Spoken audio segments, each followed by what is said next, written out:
You're listening to Breakaway Wealth, the show designed to help you build wealth faster, think bigger, and break out of the herd. Now, here's your host, Jim Oliver. Welcome back, Breakaway Wealth. I'm your host, Jim Oliver, and with me today is Dave Codrea. Dave, welcome to Breakaway Wealth.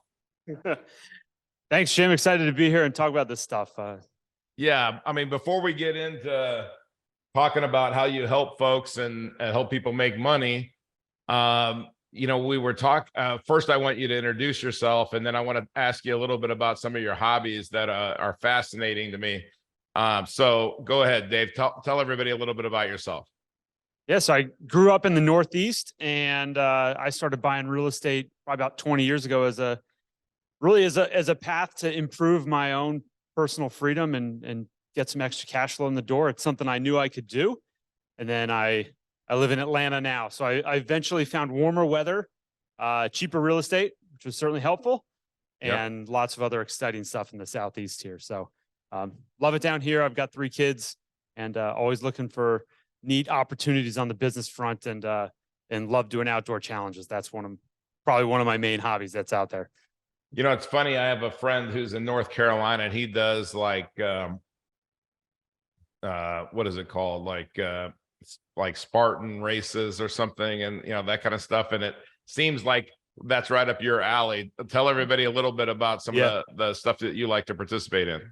Yes, Spartan races. They have the trail series, which is, I think they have like 25, 50K and 100K running races. Wow. Where obviously those take quite a bit to finish up, but they are quite an achievement, and they're super fun. I've done some of those. It's called the Spartan Trail Series, which is really exciting. I mean, those are some phenomenal events. And this past weekend, I did an adventure race so adventure racing is kind of similar to that. You're running and biking and paddling, but we did like 190 miles in 48 hours. Wow. Slept for maybe 1 hour. Wow. Of that time frame. You're kind of constantly out there doing stuff. Just proves you can accomplish so much. And there's the human body really can do some impressive things if you get it working right. So, it's funny because what you just said is it's not only the human body, but your brain, like the way that you think, right? And if you think you can't do something, then you absolutely can't do it. But if you think that you can, and you're getting stronger and you're improving, and obviously to do that, you got to do a lot of training. And I'm guessing that you're not sitting on a treadmill and, watching TV and listening to music while you're doing that. Right. And, you make your mind stronger. But I think the key to what you're talking about is finding something that you have a passion for. And then you'll get all the benefits of being in shape and how your body feels and how your mind feels, because you have a passion for it. Like, I need to pay somebody to do like functional training with me, because if I got to get up at 5 a.m. and go by myself, I'll just say, you know what, forget it. So, I'm sure you have some accountability people in your lives, in your life as well. But what's funny is you talked about biking. And my bike it reminded me that I haven't got my bike back. My bike got wiped out in Hurricane Ian, and I have a great guy that works on my bike. But it's, to me, when I go out on my bike, and I don't do anything near like you, but I go out for like, say, 30, 40 miles, it's like a moving meditation. Like, I come back and people are like, "Are you okay?" Because I am, and I'm never calm and focused and just relaxed. And I'm just they think something's wrong with me because I'm so chill, But do you get that kind of feeling too when you're? Yeah, certainly. No, it definitely clears your mind, and then it's really the only thing you're thinking of at that point of time. Yeah. And one of the takeaways, I think Zuckerberg talks about this from Facebook. I mean, picking hobbies that require not only like full mental focus, but physical focus at the same time.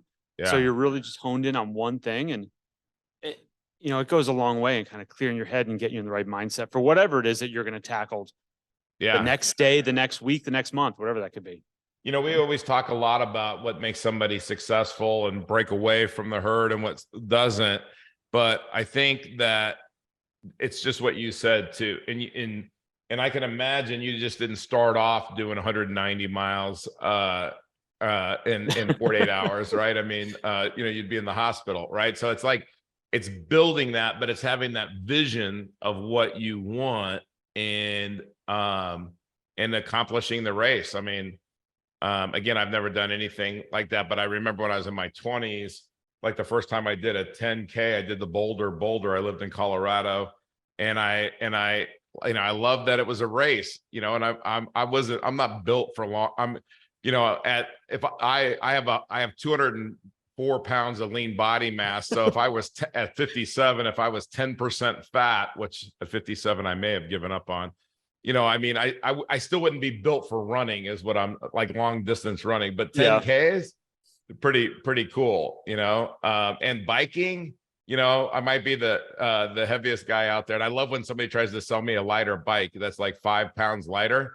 And I go, dude, I could lose 5 pounds and no problem. Like, I'm not the 130-pound guy that can't lose 5 pounds, So, all right, let's dive into to what you're doing. One of the things I really like about before we get into what you're doing is I like your background, because you're with Deloitte. I mean, got a lot of friends that over their lifetimes have been with Deloitte and companies like Deloitte. But what I think it does is it teaches you learn how businesses operate. You learn how people with real money do things. And I don't know, Dave, it's not putting your money in a mutual fund or a 401k and stay the course for 30, 40 years. That's not what companies are doing. And I think that I always see, even these guys that are still with Ernst & Young or wherever it is, even if they're partners, they own all this other stuff too. And look, I know if you're a doctor, you're busy. Finding the right partner with the right education, the right background, that's key. So talk about what you do with folks, and maybe a little bit about your background and how you got into doing what you're doing. Yeah, I was at Deloitte in their financial transformation, like consultancy group that's essentially working a lot with cash flow and figuring out how to businesses and operations work, and how do they balance cash flow to make sure something is successful. And you could look at that from a multi-billion-dollar company standpoint, all the way down to your own checkbook, and making sure you understand how cash flow works. And it's not something that is readily taught, but there is a ton of information out there on it to go learn from. And I kind of had a multi-year deep dive through Deloitte Consulting with it, and it was phenomenal. I was able to learn a ton from what I'm doing now and bring it into my business. So I'm very thankful for that career opportunity. It was an excellent place to start. And then essentially taking a cash flow model and applying it to what other investment options are out there.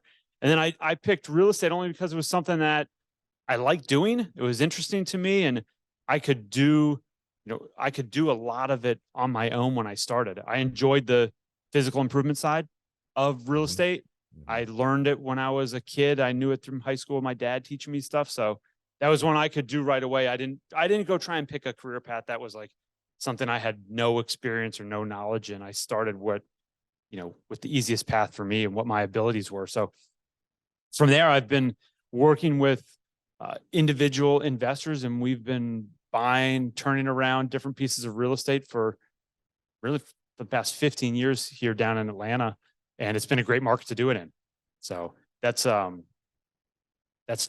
I do to this day. I mean, we own the operating part of it and own the investment side of it. So we're vertically integrated. So we are, we take investment dollars in, and we are the start and the finish of that. From we deploy the capital, and then we also service, operate, do the construction. We're full service and trying to figure out what value we can add within different real estate investments. And so even let me make sure. Go ahead. I'm sorry. This past weekend I was doing my adventure race, and we ran and biked, like I said, like 190 miles all over the state. And we buy Dollar Generals as one of our investments. And I found 3 of them out running in the middle of nowhere. Yeah. And I'm with a friend of mine. I'm like, hey, we got to stop and get a picture with this Dollar General. Yeah. I found another one out here, and I love looking at that stuff. So even in the middle of the night, we found one at like 4:30 in the morning. that I texted over to my friend. I was like, look, I found another one out here. It's like, what are you doing out here in the middle of the night? But, I like it. I love it. So, for me, it's a good path. So, when I think about, somebody sitting in the audience and they don't really know how to get started. And look, when somebody says they want to go flip houses or they want to go, if they're busy, if they have a job, they have a career, or they want to go buy multifamily and renovate. And, I don't always cringe, but I want them to know what they're getting involved in, right? Because, hey, that's a great way to make a lot of money too. But, talk about what you see, like how would somebody work with you guys and build like a portfolio, meaning like, where you would have multiple investments, you've got cash flow, you've got asset growth, all of that. Yeah. I think it's kind of a two-part question right there. There's some people that know they want to invest in real estate. They know what they're trying to do with the tax advantages of it and how it relates to other aspects of their financial picture. And that's that could be a good opportunity for a partnership between a company like mine and that investor. We're going to go out and pick specific deals that fit on how we make money. We're making money through value add opportunities, but across many different asset classes in many states. So some people want to have you kind of get into state specific assets that they're looking at, but that's really someone who knows, hey, I want to do real estate. If they're thinking, hey, I want to go earn some passive income, it doesn't have to be real estate. I mean, you could start a monogramming company and go make a boatload of money. If that's something you're good at, you have a passion for, and you understand it, you should go after that. Not just, oh, hey, I'll just invest in real estate because I heard something. So first, we want to make sure people are interested in real estate for the right reasons, not just, hey, I heard you can make some passive money in this deal. That's not really how we work with individuals on looking at things. So you coach people also, like if, and it's funny that you said what you just said, Dave, because I own a lot of businesses that, I like the person that understands the business and is the expert comes to me and says, hey, I want to be in business with you because I want you to help me grow this business. And here's a perfect example, is I live in Southwest Florida. We got hit by Hurricane Ian.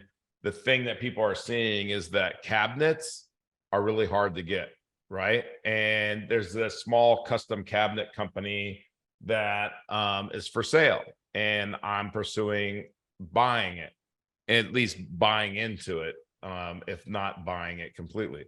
And what I look at is I think, okay, who's number one in that space? Well, the company that's number one in that space spends $1 million in advertising a month down here. What does the company that I'm looking at spend? $0, right? So it's not rocket science. They do a way better job than this other company, right? I mean, their stuff, people rave about it. I could tell you stories builders have told me, man, this is the best. Okay, well, let's scale it. That's not hard. We need a little bit of money. We need this and this and this, and we need some good management on how to grow, not just tighten up expenses and stuff. That's easy, but it's how to grow it, right? That's where the talent is. So maybe 6 months from now, I'll be in the cabinet business, right? And I'm excited about that because then I get to learn about the cabinet business. But maybe talk about some of the opportunities that you get excited about, or that because I love that you guys don't just do real estate. And like if let's say I'm a doctor and I've got $1 million a year to put into something.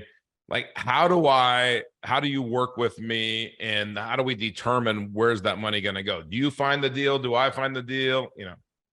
Yeah, so from my standpoint, we're always finding the opportunities. We're doing all the due diligence and finding anything up front that we then send out to our investor group based on what their interests are. Right. So we want to talk to them for like, hey, what are you trying to do? Are you specifically looking at tax planning or capital gains or income currently? Like what is it that you're looking for? And that could push things in a lot of different directions. So especially with, what are they planning for in the future? So we're trying to take that whole look as to, where are things going to go? And that can direct heavily into what investment they get into. We don't do anything as a fund. So we're all individual one-off situations. And I started that from the day one because I didn't ever want to have a fund that's like, hey, we have to go spend money or we have to go sell assets because, this is a lifetime of our fund. This is how much capital we raised or deployed or whatever. A lot of times they get into points like that where they have to sell or they have to buy. And we never really want to be pressured to have to make a decision like that. So everything we do is one-off opportunities. And we're looking to find, we have a bunch of different angles that we go after, but high growth areas with an opportunity to add value. Like there's got to be an opportunity to grow. There's got to be an opportunity to scale something so it can, be worth a lot more than you paid for it. So they're going and they're buying the company, you're partnering with them, and then you're in the boat together, basically. Correct. Yep. I love that. It's there's been a couple of things, and I love that what you just said about like the tax planning thing, because there's so many people that I know. I've got a lot of friends that are making what most people consider a lot of money, and some of them are getting hammered on tax, and some of them would say, well, I just want my my effective tax rate to be whatever percentage. Then I have other people, they're making $5, $6, $10 million a year, and they're not paying anything in tax, right? And I kind of lean towards the latter rather than the former. So talk to some, maybe some things that, like, from a tax standpoint, that most people haven't heard of. I mean, everybody's heard of cost segregation or something like that. Talk about, here's one that I've always thought about, Dave, that I don't really know the angles, but I know that all these people in Kentucky with a ton of money with horses, I know that there's an angle there. I don't know what it is exactly. I don't know how it works, but maybe you can talk about something unique that you guys are doing. I'm not sure on the Kentucky one, but I've been to Lexington. You drive around there, it's like they're doing something right. Yeah. They've got some grandfathered in land clauses there that I know that they're not developing any of that land, and they're it's interesting up there. They've got some phenomenal pieces of property. Yeah. But there's lots of ways to look at tax planning, but you've got to look at it not only from the how you earn your money, but how you spend your money and where your money lives. So you put it into those three buckets, I think you can get a better idea of how you're going to do some tax planning or estate planning or utilizing capital. But I don't know if there's necessarily like a silver bullet of saying like, hey, you got to look at this, this one situation. Just, I think if you think the least efficient way to tax plan is to have W-2 income and buy things at a consumer level. Yeah. That's the least efficient. That's the highest tax way to earn and spend money in America, is to have a full W-2 job. Don't have any savings. I mean, even like a 1099 dividend form, you're paying 15% tax on. So that's lower than W-2 income. But if you just have W-2 income and you pay sales tax and you buy everything, in that format, that's the highest tax bracket that you can be in. So anything beyond that is an improvement. I totally Any way you agree. look at it. So. It's like, it's even if we talk to people, and there's a lot of people out there that are doing like setting up a C Corp, and it's a marketing company. And then you lease your house, and hey, look, if you could go from 37 to 21, that's pretty good. Right. And that's, 16% is 16%. I mean, on $1 million, that's 160 grand that pays for a lot of, really nice homes, so your house could be paid for on your tax savings. So there's a lot of things. I agree with you. There's a lot of things, and you got to know somebody. You got to be working with people that get that bigger picture, that listen to what your goals are, because so many people, I used to live in a small area, and the doctors kind of thought that they were king. They didn't realize there's a lot of business people that were making way more than the doctor, and they were paying a lot less in tax. But doctors get hammered, like you said, W-2 people that are making a lot of money, they get hammered. And One of the earliest pieces of advice that I got was to make sure that his advice was to make sure you pay yourself first, Dave. Yeah. It was like, make sure whatever you're earning, most time people are going to start out and you start out at 16 years old working, you're going to get some kind of random W-2 job, Yep. Bus boy, something like that. You're going to be paying taxes. It was like, put money away in a tax efficient manner and pay yourself first so you can use your capital more advantageously down the line. You're not gonna be able to do it day one. It doesn't happen day one. You got to plan for it and have a path. But like you said, like there's a lot of information out there, and you've got to try and find someone who's been to where you want to go and at least ask them so you can follow a little bit of their steps.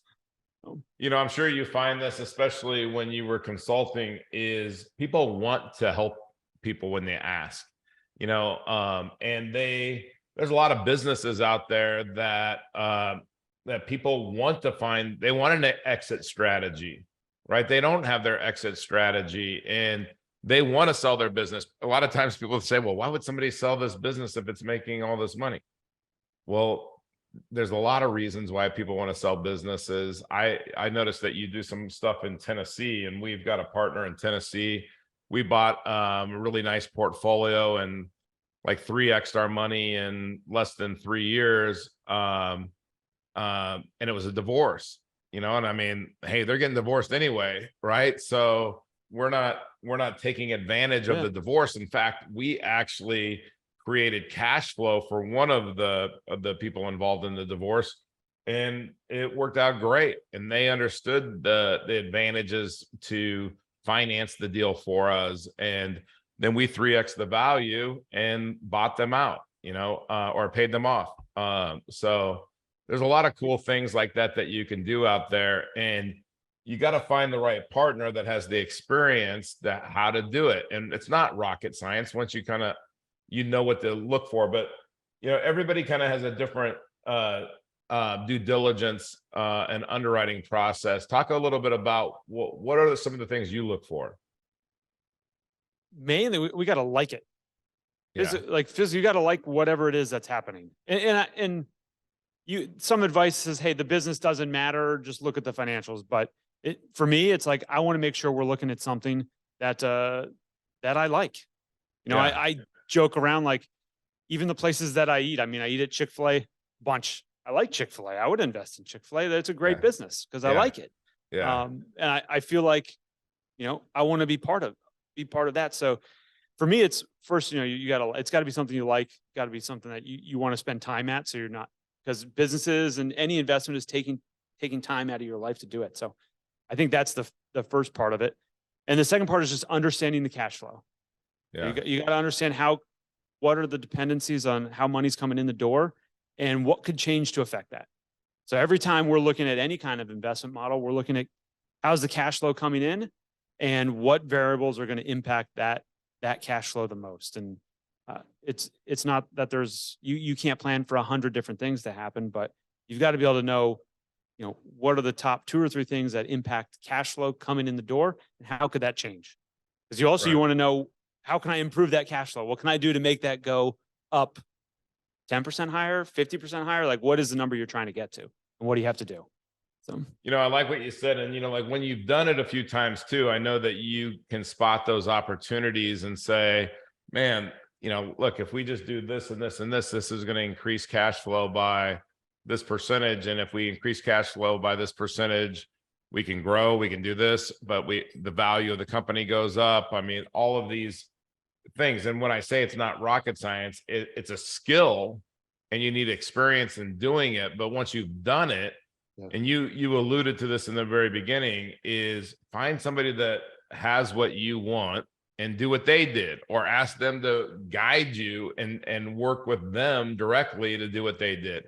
And that's almost the way that you ensure success.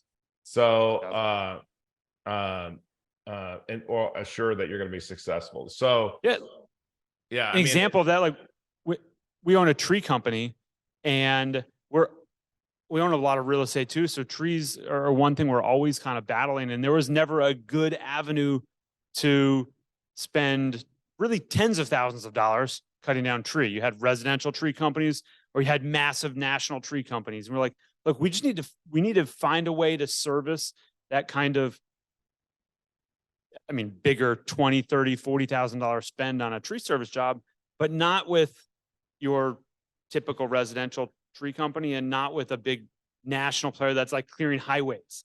There was no good like in the middle ground. So we found a team that we could put together that could service that and perform to those expectations. And it's been working out. It's been working out great.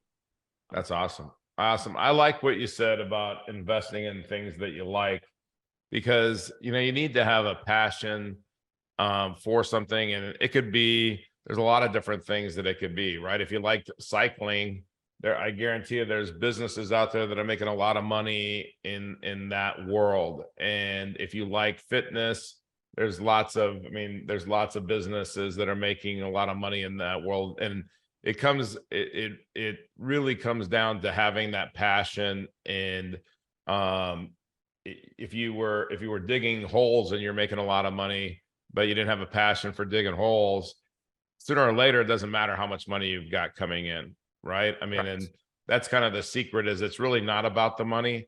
It's the money comes because you're doing something you like, that you're good at, that you get good at, and you've got the right people around you. So Dave, if somebody wants to check out your stuff, what are some of the ways that they can find out more about you and your company? Easiest way is website. It's greenleafmgmt.com or Greenleaf Management.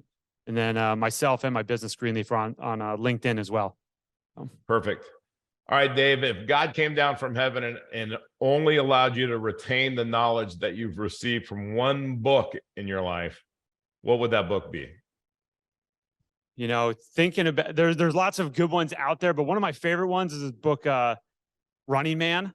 And it's not necessarily an investment book. It's not, it doesn't go into that kind of stuff, but it's just overcoming challenges and seeing what obstacles are out there, and really how anything is truly possible if you just stick to it and keep working through things. So that book was by Charlie Engle, and it's an excellent read, and it just shows the power of what you can actually accomplish. You know what I love about that is we work closely with one of the authors of the 12-week year. He's kind of an expert in vision. And the thing that I love about the message of that is, you create this vision. There's got to be a reason. You could start with why, all these things, right? But what I really want to know is, what do you do when you get hit in the face, right? Mike Tyson says everybody has a plan until they get hit in the face, right? And do you lay down in the fetal position on the couch? Or what do you do? What's your response? And when you hit those obstacles and you hit that adversity and you hit those setbacks, what do you do? I'm sure when you're training, you're not healthy 100% of the time when you're training, right? You have to fight through the adversity, fight through those injuries, or fight through those setbacks, or rest when you need to rest, right? So that's great that you referenced that book, because I think fighting through the adversity and fighting through the challenge is everything. And not only fighting through it, you have to learn to enjoy it. You got to learn to love it. Yeah. I mean, in that book, Charlie ran across the Sahara Desert. I think he did 2 marathons a day for 100 days. There's no way you feel good doing that. Right. But he enjoyed every minute of it. And you learn a lot from pushing yourself like that, and anything's really possible. You just got to have that vision of what you want it to be. Yeah. And you're right. My favorite quote is, adversity introduces a person to themselves. And, I love that. I love the adversity and fighting through it. Dave, thank you so much for being on the show and sharing. I would encourage people to go to your website, which we'll put in the show notes, and check it out, and reach out to Dave if you've got questions and you want to learn more. I love that. I love your passion and what you said about investing in something that you like. I mean, that's definitely, haven't heard that for a while. So definitely differentiates you. And we're going to end this with the incredible words of Earl Nightingale and The Strangest Secret. So take it away, Earl. Here's the key to success and the key to failure. We become what we think about. Now let me say that again. We become what we think about. Once again, thank you so much for taking the time to hear what was shared on today's podcast. If you are looking to discover new wealth building strategies, then go to community.createtailwind.com. That's community.createtailwind.com to join our free online community and get access to free courses and in-depth training videos designed to help you build wealth and break away from the herd. Click the link in the show notes to access the community today. Thanks again for listening.